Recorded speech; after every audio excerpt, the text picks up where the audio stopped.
micrófono mío, déjenme platicarles que, voy a decir la correcta. Sí, déjenme platicarles que José Luis da un curso específicamente de esto. Las metodologías de análisis de riesgos van a ser muy interesantes en el trabajo profesional porque en algún momento los van a involucrar con el desarrollo de programas internos de protección civil. Y el programa interno de protección civil no es de yo creo, es yo me imagino.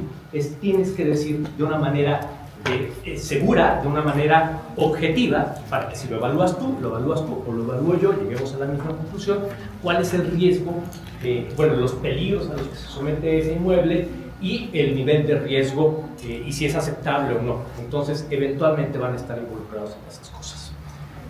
Parte de las becas que tienen ustedes la pueden utilizar en los cursos que va a dar José Luis, cursos de análisis de riesgos con frecuencia y son cursos bastante solicitados por el gremio.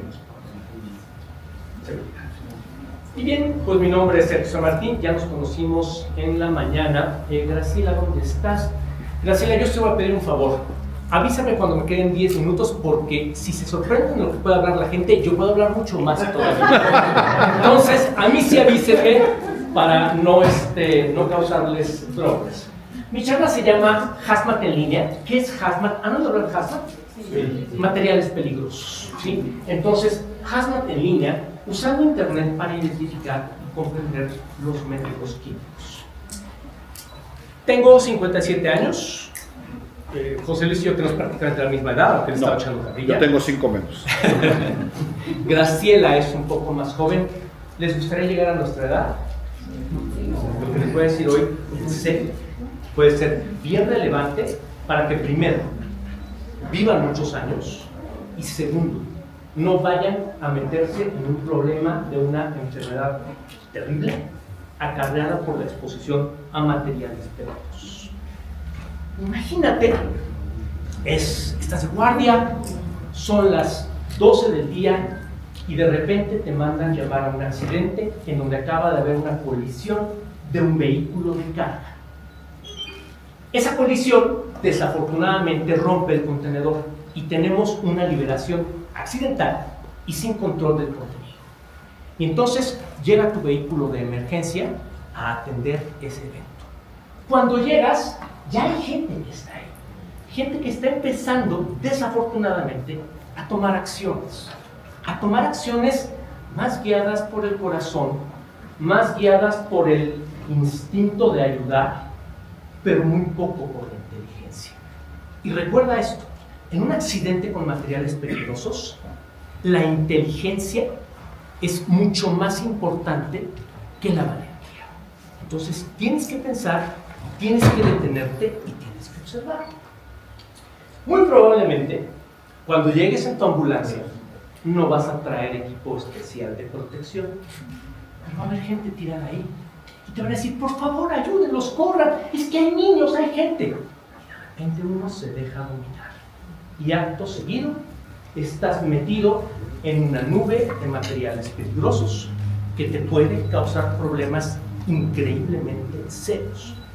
Ahora, hay dos tipos de efectos importantes con los materiales peligrosos.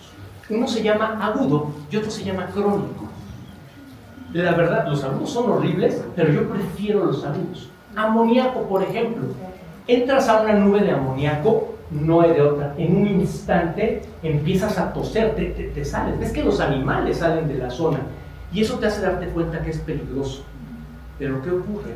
Cuando la sustancia que está ahí es un carcinógeno que te va a generar cáncer dentro de 30 años o te va a generar un problema porque estás embarazada y tienes un bebé dentro y a la hora de exponerte a esa sustancia tu bebé va a tener malformaciones o va a hacer que tu DNA mute y el día que tengas un hijo, ese hijo nazca con algún problema.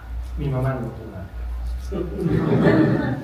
Entonces hay que decidir, hay que tomar decisiones para evitar multiplicar el peligro. Muchas veces en emergencias con materiales peligrosos, el trabajo es evitar que la contaminación se disperse más y haya más gente. Muchas veces la gente que está dentro, hoy, mañana, pasado, lo que necesitas es que muera la menor cantidad de tiempo posible, tú involucrado dentro de los que no se van a morir. Entonces tienes que ser vigilante de eso. Muy probablemente ya han cubierto servicios de emergencia. Ok. Se darán cuenta que cuando llegan con los viejos, y más en el punto que están ustedes con referencia a nosotros, es: estás chavo.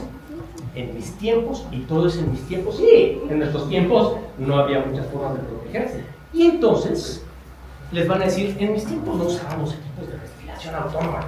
Eso es para las princesas que les da miedo. Entra, no pasa nada. Cúbrete con un trapo húmedo y todo se va a proteger. Y entonces, a veces por presión social, a veces porque no sabes qué es lo que hay que hacer, acabas metiéndote y exponiendo. ¿Qué tienes que hacer en una situación de emergencia?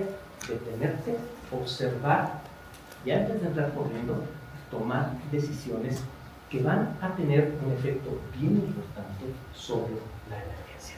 Ahora, muchas veces es decidir, primero es encontrar qué sustancia y después saber qué hacer con base en la sustancia que sea liberada.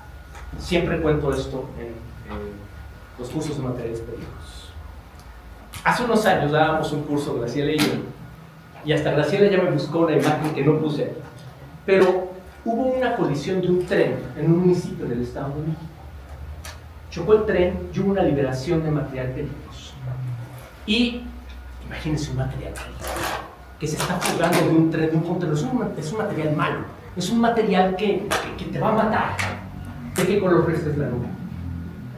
La nube del material que se está fugando. Blanca. Es malo, muy malo, malísimo, maloso. ¿De qué color? Negro, claro. Claro, es un delincuente. Es malo. ¿De qué color se te ocurre? Blanca igual. Ok, están tumbando la idea esa de que el caballero blanco es el bueno y el negro es el malo. Morado. Se imagina un color de ese tipo. Verde. No manches, qué horror. La nube era rosa. Se los juro. Y lo que nos platicaron los bomberos es: cuando vimos que la nube era rosa, todos dijimos: ¡oh, es una nube rosa! ¿Qué me puede hacer una nube rosa? Acto seguido, una cantidad importante de bomberos intoxicados. Entonces, tienes que saber cuál es la sustancia y decidir qué puedo hacer y qué no hacer. La bronca es que, ¿cuántos semestres llevaron de química en la universidad? Está complicado. Y aún teniendo conocimientos de química, es difícil que conozcas todo lo que hay alrededor, las amenazas que te presenta cada sustancia. Afortunadamente, hoy les voy a dar varias herramientas que les van a servir para en una patada saber qué es lo que tienes que hacer. ¿Cuál es la primera? ¿Han usado las guías de respuesta de emergencia? Sí. La GRE o RG 2024 es la más actual. Es un gran recurso.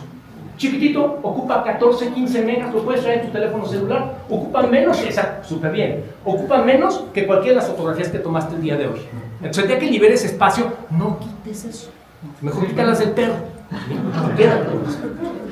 Esta guía de respuesta de emergencias no te sirve para definir qué características tiene la sustancia, no te sirve para planear una respuesta a largo tiempo, te sirve para determinar acciones iniciales.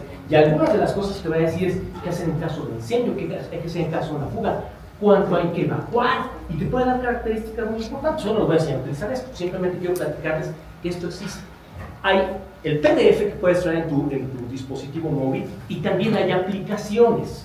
Afortunadamente la mayoría de las aplicaciones las puedes descargar y entonces no importa si en el momento tienes o no tienes datos.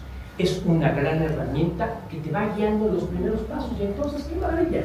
Sin ser un experto químico, ves el nombre de la sustancia o el símbolo de la sustancia o el número de la sustancia, la abres y oh maravilla, ya sé cuáles van a ser mis primeros pasos. Otra opción, y esta ya se la sabían, estoy seguro que es que sí. Otra opción se llama NIOSH Pocket Guide to Chemical Hazards. Es la guía de bolsillo de NIOSH para peligros químicos.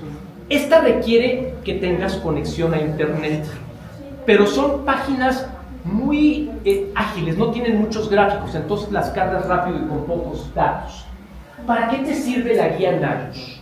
La guía NIOSH te permite saber cómo va a entrar la sustancia a tu cuerpo?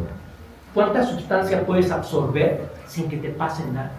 Te permite saber si es cancerígena, si te quema, si es un arma química. Y entonces, con una pequeña navegación allí en internet, puedes tener información que te va dando ideas muy claras sobre qué tan mala es esa sustancia peligrosa. Que al final del día las sustancias no son malas, son naturales. ¿Sí? Necesitamos un ácido que queme. José Luis lo platicaba hace algunos ratos en su plática. Necesitamos algunas de estas cosas que hagan daño, que sean corrosivas, porque son parte del proceso que necesito tener. Pero esto me va a permitir, esta guía me va a permitir conocer características físicas y toxicológicas de las sustancias. Y entonces, ya no nada más conoces las acciones iniciales de emergencia, también vas comprendiendo cuáles son las formas en las que esta sustancia me va a hacer daño. Ahora, con frecuencia, algo que ocurre es que no tienes una sustancia. Créeme, para esto se requiere, como dice mi papá, una chucha cuerera en química, o sea, alguien bien fregón. Porque cuando mezclas varias sustancias, los resultados pueden ser bien complicados. Y este otro recurso que se llama Cameo Chemicals es un recurso que te permite decirle, en mi evento tengo estas 10 sustancias, mézclalo, y en un instante te va a dar los resultados de cuáles sustancias mezclándose generan problemas muy serios, cuáles si se mezclan no generan ningún problema y no me causarían ninguna bronca. Y entonces te acabas de volver un experto en química en un instante. Y no nada más piensa esto en respuesta. El día que te quieran hacer un programa de protección civil y te digan, oye, aquí tengo mi almacén de residuos, o aquí tengo mi almacén de sustancias peligrosas, dime qué puedo poner en los anaqueles. ¿Han oído hablar de la norma 18? De STPS, que te dice que hay que separar y todo. ¿Cómo lo separo? Y pues se pone ahí con todas las hojas de datos de seguridad, está como muy cañón definir cómo las separas. Las metes en este software y dices, mágicamente eres el experto, mira, estos 5 anaqueles, para estas sustancias, para estas otras, para estas otras. Y tú lograste hacer ese análisis químico, pero el chiste hoy es saber usar los recursos. Porque los recursos ahí están. Entonces, ya lograste hacer eso. Sé que tal vez alguno de ustedes está pensando, se lo pido al ChatGPT. El ChatGPT no siempre te va a dar respuestas correctas al respecto a esas situaciones y sustancias. Entonces, habrá que saber cómo utilizar eso. ¿Voy bien hasta aquí? ¿Hay alguna pregunta? ¿Alguien de ustedes está involucrado en una situación de emergencia con materiales peligrosos? Ok, ya a estas alturas ya lo raro sería que... ¿Y sí, solemos seguir estos pasos? Desafortunadamente, no. Hace algunos años, junto con Graciela, que hemos estado metidos en una gran cantidad de proyectos muy locos, decidimos involucrarme. En aquella época era director de capacitación de Cruz Roja Mexicana. Graciela estaba muy metida con el equipo de rescate de la Ibero. Y entonces decidimos en el municipio en el que estábamos en ese momento, tengo muy buena relación con ellos, que es Atizapán de Zaragoza, hacer un curso de sistema de comando de incidentes y de materiales peligrosos en el que invitamos Protección Civil, bomberos, Cruz Roja, el equipo de minas, porque Atizapán es, ¿se acuerdan del queso que les dijo José Luis? Tenemos un par de cerros que están como queso abajo y se colapsan a ver. El equipo de minas. Y les dimos un curso a todos ellos de todo esto y la importancia que era cada quien tiene su objetivo. Y unas semanas después hubo una colisión con un camión, me parece que era, no recuerdo si cloro o amoníaco, y hubo una liberación accidental. Y fue el primero, y yo creo que el único, porque ya no está nadie de aquella época, el primer evento de materiales peligrosos en donde la gente hizo lo que tenía que hacer. Los policías entendían por qué había que cerrar 500 metros a la redonda y nadie podía pasar. Los bomberos sabían que tenían que equiparse para hacer eso. El personal de las ambulancias, que frecuentemente somos bien atrabancados, nos encanta la emoción, ¿sí?, entendían por qué tenían que estar afuera, en la zona fría, y no entrar, porque eso podía tener impacto muy fuerte. Y cuando les llevaban a los lesionados, sabían más o menos lo que tenían que hacer con ellos. Entonces, el chiste de estos recursos es que logren hacerlos permear en los mandos y en la gente que trabaja con ustedes. Y la cereza del pastel, Aloha, que no tiene que ver con Aloha, bueno, es hawaiano. El Aloha es un software que es parte de una suite, de hecho Cameo también es parte de esta suite. Es un software que te permite modelar. ¿Y qué es lo que está haciendo o qué te está ayudando el Aloha? El Aloha te está ayudando a ver el futuro. Al Aloha le vas a alimentar las características de la sustancia, las características atmosféricas, las características del terreno, del lugar en el que se está presentando el evento, y le vas a decir, dime qué puede pasar. Y entonces te genera una simulación, y puede ser que haya, puede generar simulaciones sobre tres cosas principalmente: nubes tóxicas, sobre presión, o sea, explosión, y también flamabilidad. Y entonces en un instante también, esto sí requiere una computadora, en un instante puedes tener de alguna forma, un modelo, una gráfica de qué es lo que va a pasar. Pero si sabes usar tantito sistemas de información geográfica, y aquí no necesitas gran cosa, generas un archivo .kml, que es el insumo de entrada para Google Earth Pro, por ejemplo, lo subes a Google Earth Pro y te genera eso. Y entonces imagínate que tienes un evento o una emergencia, te toca ser el comandante del incidente, o te toca analizar esto para el comandante del incidente y le dices, con base en el clima, la sustancia y el lugar en el que nos encontramos, mire, tenemos que evacuar hasta donde está lo amarillo, y sabe que yo por aquello de las recochinas duras, sacaba la gente del estadio también. Y entonces estás generando, de alguna forma, un resultado basado en ciencia. No en la experiencia del comandante de bomberos, que tiene 5 tipos de cáncer y todavía no sabe que se van a manifestar, porque se ha expuesto a cualquier cantidad de idioteces, ¿sí? Pero que tiene mucha experiencia y cree que sabe mucho. ¿Y cuándo es momento para hacer eso? Hoy, cuando se incorporen en los servicios de emergencia. Si te dicen entra, tú vas a decir no, porque mira, papelito habla, aquí dice que lo que tengo que hacer es eso. ¿Y qué estamos buscando con esto? Que haya profesionalización en los servicios de emergencia. No sé si han escuchado esto, y me da mucha tristeza escucharlo siempre. Hubo un incendio en tal lugar, una fábrica se quemó con la liberación de tal. Hubieron 5 bomberos intoxicados, 4 bomberos lesionados, un bombero muerto. ¿Se dan cuenta de lo frecuente que es que después de esa noticia haya la frase, y hubieron N bomberos con cierto tipo de consecuencias, desde lesiones relativamente leves como intoxicaciones hasta muertes? Y eso nos hace darnos cuenta que eso de la regla del yo, que tanto presumimos y ostentamos, que nos enseñan desde que empezamos en esto, es algo que no respetamos. Que en el momento en el que crees que te puedes sentir héroe, en el momento en el que alguien te presiona, o en el momento en que ves que alguien tiene ayuda, tu cerebro empieza a dejar de razonar y tu valor empieza a salir adelante y decir, no manches, voy a salir en la foto. Y va a pasar el mamá.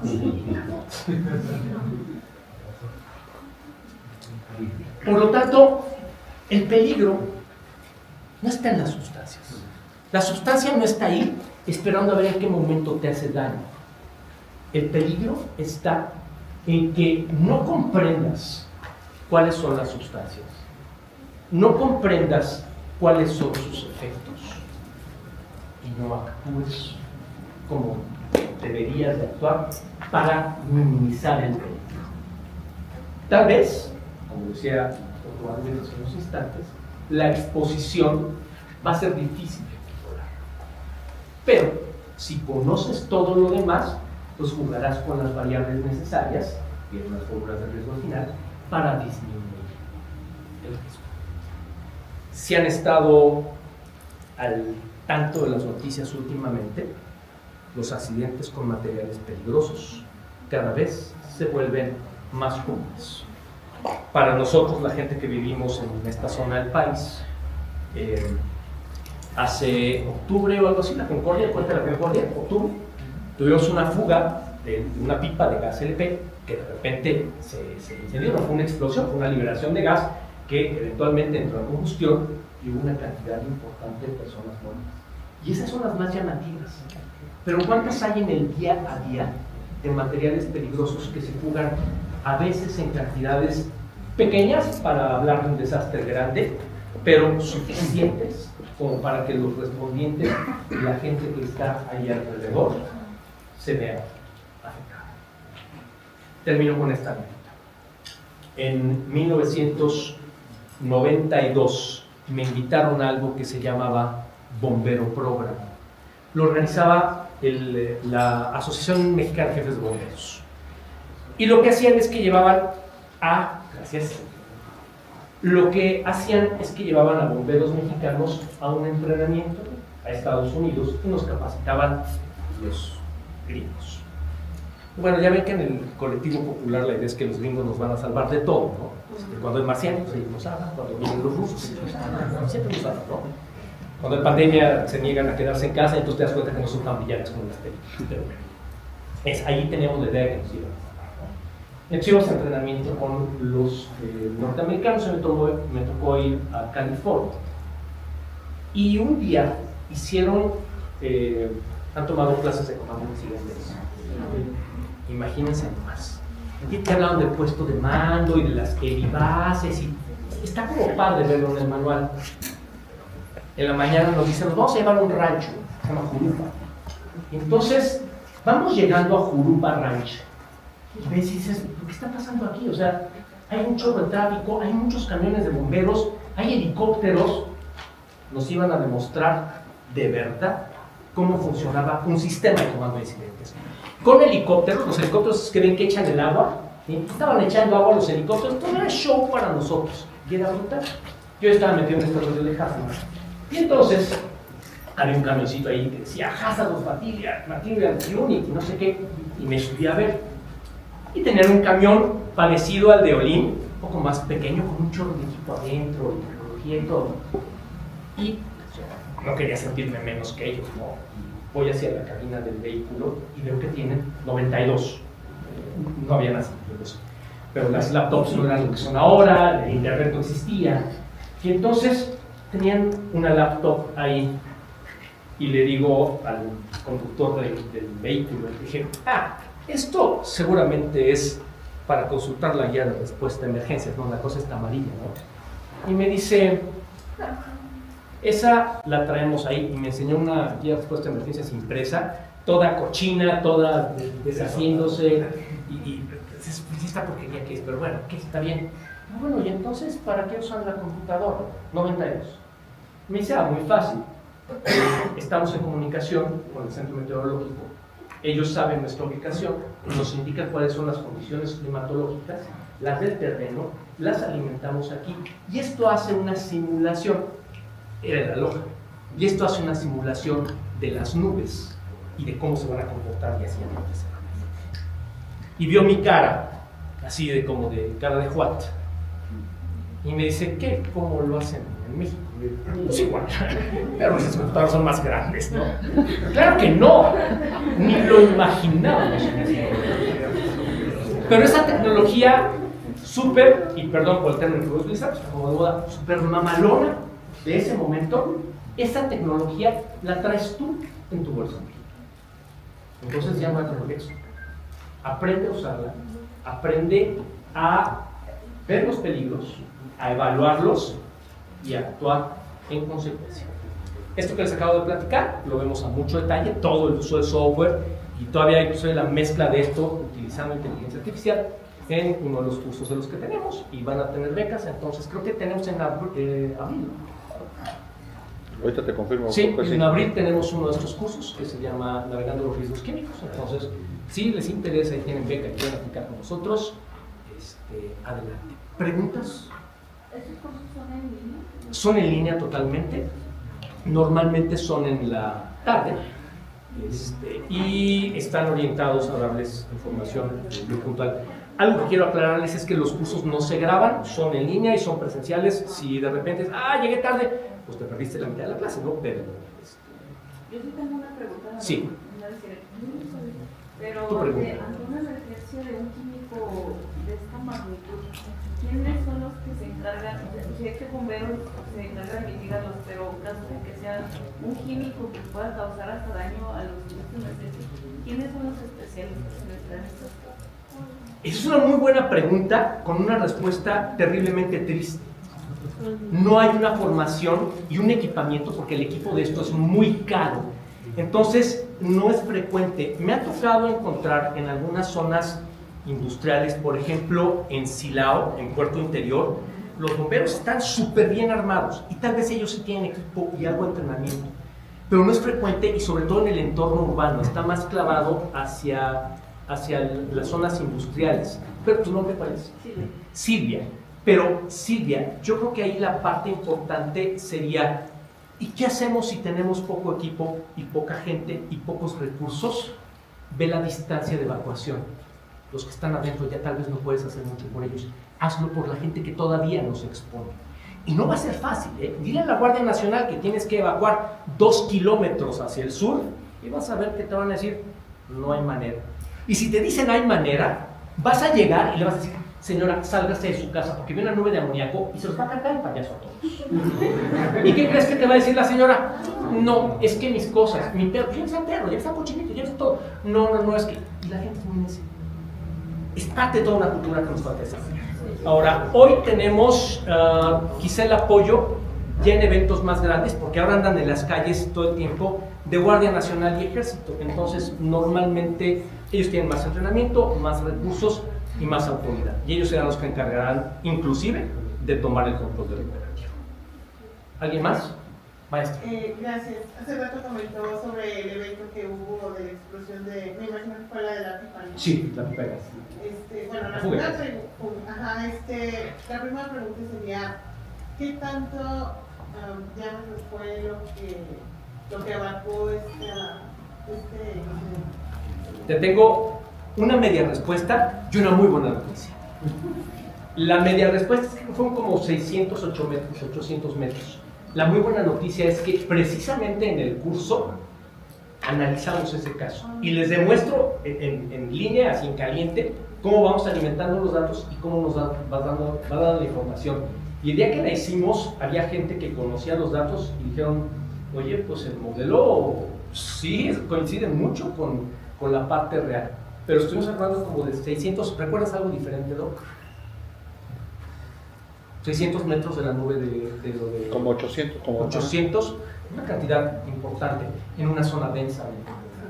Pero además ahí, la diferencia que sea el amoníaco es que se fuga el gas y en el momento en que encuentren una fuente de ignición es instantáneo.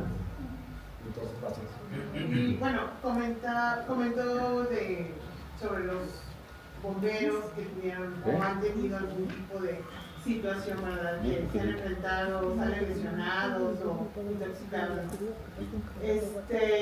Yo creo que también muchas veces las autoridades como que minimizan eso, ¿no? Nada más tuvimos 2 bomberos, que a mi punto de vista sería ninguno. ¿Claro? Y otra cosa es también cuando dicen, solamente hubo 4 personas fallecidas. Para mí eso sí me pone mal, pensar eso. Porque creo que no debería haber ninguno. En una situación ideal, no. Desafortunadamente, en este tipo de eventos, eso es muy raro. Generalmente hay consecuencias. Y algo, maestra, de lo que comentas, se me hace súper interesante. Murieron 2 bomberos y como son de casa, ¿sí? Porque pues, es parte del mismo equipo, pues no pasa nada, ¿no? Y es muy grave. Y habría que buscar, ustedes son la generación que va a ir avanzando con esta mentalidad de no es todo nomás a ver si sale bien. Sí, es como un fenómeno muy raro. Nosotros tuvimos un evento en Aguascalientes, en un cruce de un tren.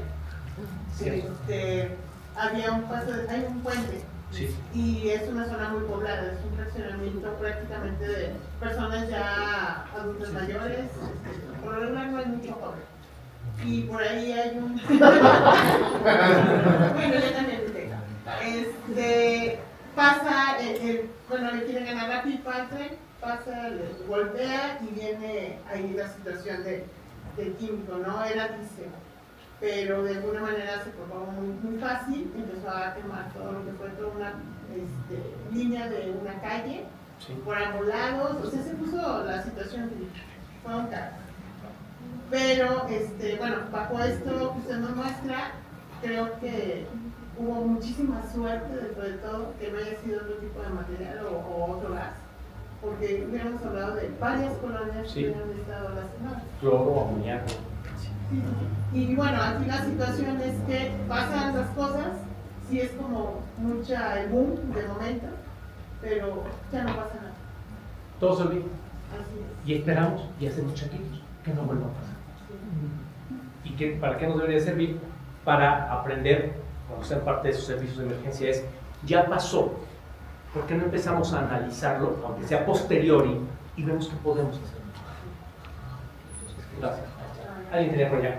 Sí, porque tengo una duda sobre los cursos que imparten, comentan si tiene alguna validez, emiten alguna constancia de DC3. Emitimos DC3 sobre los cursos, pero hay un detalle importante, las DC3 solo se pueden emitir cuando el capacitado es parte de una empresa y es parte de la regla de la Secretaría de Trabajo. Entonces, eso querrá decir, y una vez se los comento, que cuando tomas un curso de esos de FEITO, te damos DC3 si tu hoja no tiene el nombre de una empresa, con un RFC de la empresa, con la firma del responsable legal de la empresa, el día que la muestres ante la Secretaría de Trabajo te van a decir que no. Pero sí, emitimos eso y tiene validez la que otorga la carta. Y en este caso, para ellos que son estudiantes, ¿se les emite alguna constancia? Sí, se emite la constancia final. Y no sé si la DC3, habría que ver si podemos darle la vuelta legalmente a esa parte de poner la universidad como patrón, entre comillas, pues ponemos como estudiantes y que nos apoyen firmando a alguien de la universidad. Gracias. ¿Preguntas aquí? Yo tengo o sea, en su opinión, como tal, ¿cómo tomaría?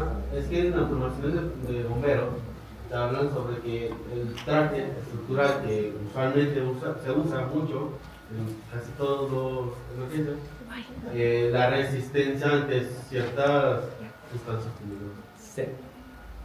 Desafortunadamente, los bomberos usan los trajes estructurales para todo. En el municipio en el que estábamos nosotros, resulta que de repente llegaron las abejas africanizadas, los enjambres de abejas africanizadas. ¿Y con qué creen que iban a quitar los enjambres? El traje de bomberos. Se apaga, digo, si te protege contra el fuego, ¿cómo no contra las abejas?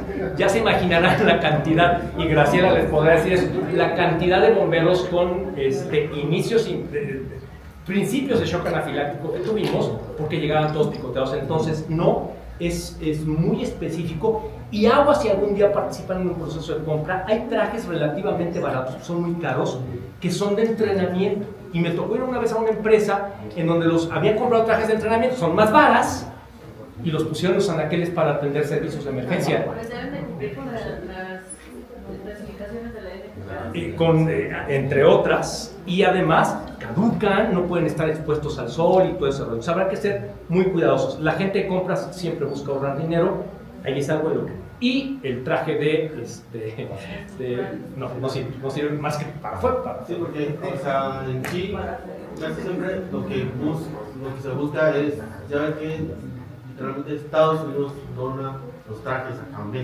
Sí. Chequen, tenemos una entrada, tenemos un blog también en Ten un Día Seguro, y chequen, creo que tenemos, en algún momento hablamos del cáncer en los trajes, todavía no, ¿verdad? Les prometo, ¿6 publicas tú? Sí, el siguiente. 13. El 13 de abril les publico un artículo de resumen sobre el cáncer en bomberos por la mala limpieza de los equipos de incendio estructural. Está de terror, ¿sí? Entonces, esos que te regalan de Estados Unidos, imagínate más. Bien, ¿preguntas? ¿No? ¿Ya me toqué?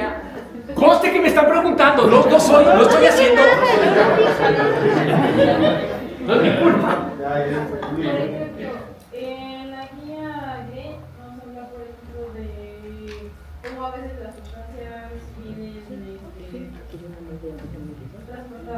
Sí. Ok. Ahí trae un número de emergencia. Ujú. Ese número podemos marcar para que nos lleguen a asistir a la emergencia. No. Te darán asesoría telefónica, te darán soporte en información, pero no es que vaya una brigada